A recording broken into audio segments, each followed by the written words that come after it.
Hello friends, today we are going to discuss about the Seebeck effect.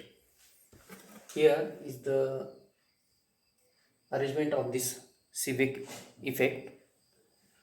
So the scientist Seebeck found a current flows in the circuit consisting of two dissimilar metals. One junction is heated while other junction is kept cold. This experiment was a remarkable experiment because here in this experiment no cell is used. So without cell the current flows in this circuit. So he connected the plate of bismuth plate between two copper wires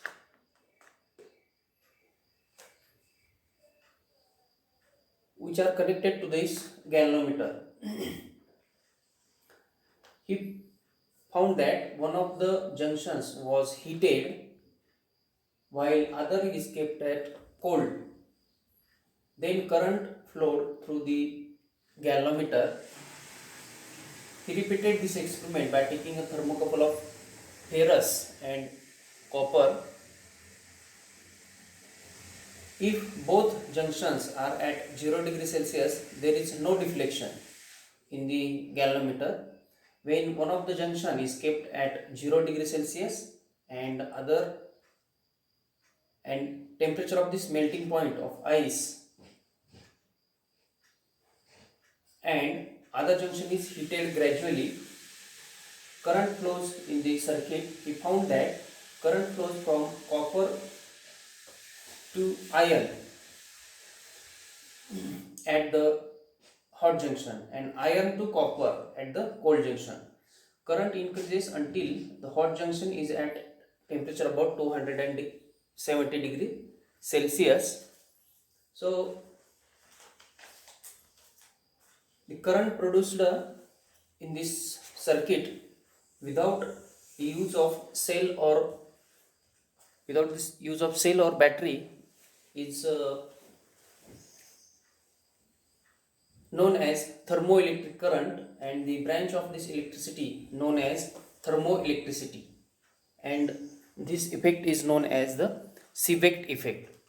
So temperature of this hot junction at which maximum current flows in the circuit known as neutral temperature for the couple, and the neutral temperature for a given temperature is fixed and remains constant whatever may be temperature of the cold junction. The EMF, that is electromotive force, produced in this way called as a thermo EMF.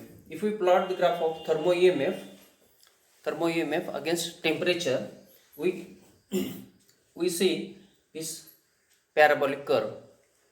So this is a neutral temperature, this is the temperature of inversion, this is the copper iron thermocouple, and the thermo EMF E, which is varies with temperature according to E is equal to AT plus BT square, where A and B are the constants. The point A represents the neutral temperature and the point B is the temperature of inversion beyond which current is reversed. This is neutral temperature at point A and the temperature of inversion at point B, beyond which the current is reversed. So why this Seebeck effect is formed? The existence of this Seebeck effect can be explained on the basis of the electron theory. There are always free electrons present in the metal. The number of free electrons is present which are different for different metals. When two dissimilar metals are joined to form a junction, there is a tendency of the free electrons of one metal to diffuse into the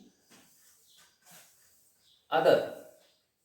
The flow continues until contact potential difference high enough to prevent any further movement of electrons is established.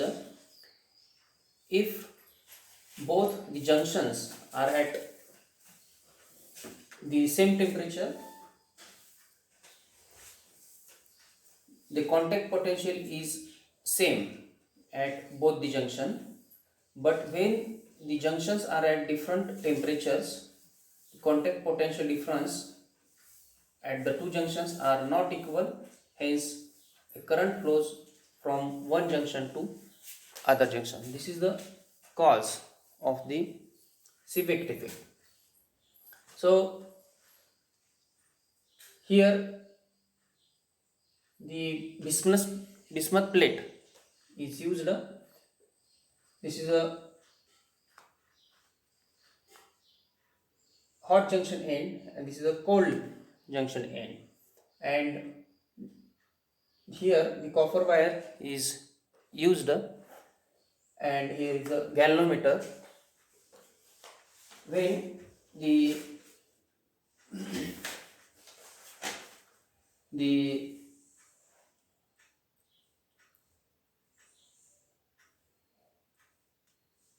this junction is heated, then the current flows in the circuit, which is indicated by the galvanometer, and the current flows in the circuit through this galvanometer without use of cell or the battery. And when one of the junction is heated and other is kept at the cold, here ferrous and copper wires are used. Ferrous is which is immersed the junction of this ferrous and copper is immersed in the oil bath, and this is the ice bath. So galvanometer is used to for the measurement of the current.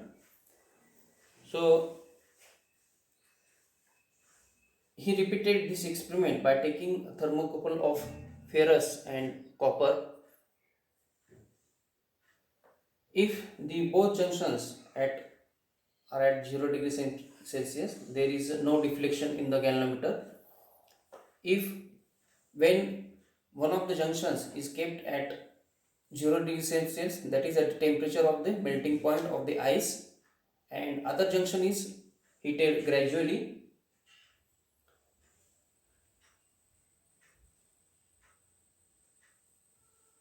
then current flows in the circuit, and he was found that current flows from copper to iron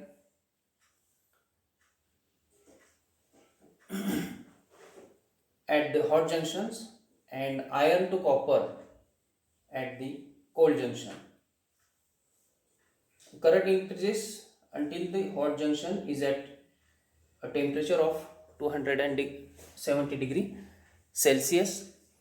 So this, when we draw a graph thermo EMF against temperature, the nature of the graph is the parabolic curve. So here point A shows the neutral temperature and the point B shows the temperature of inversion beyond which the current is reversed. This is the copper iron thermocouple, and the E is equal to AT plus BT square. Here A and B are the constants. So the thermocouple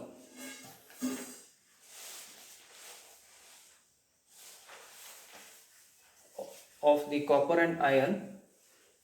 So Seebeck effect is formed due to the free electron theory. So existence of the Seebeck effect can be explained on the basis of the electron theory. So there are always free electrons present in the metal.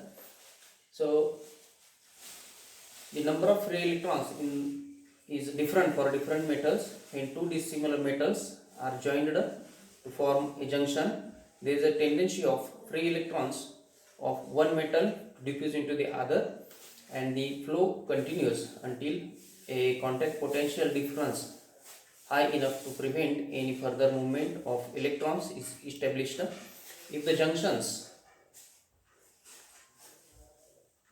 both junctions are at the same temperature, the contact potential is same at both the junctions, but when the junctions are at the different temperatures, the contact potential difference at the two junctions are not equal, hence the current flows from one junction to other junctions. So finally we can say that the current produced in the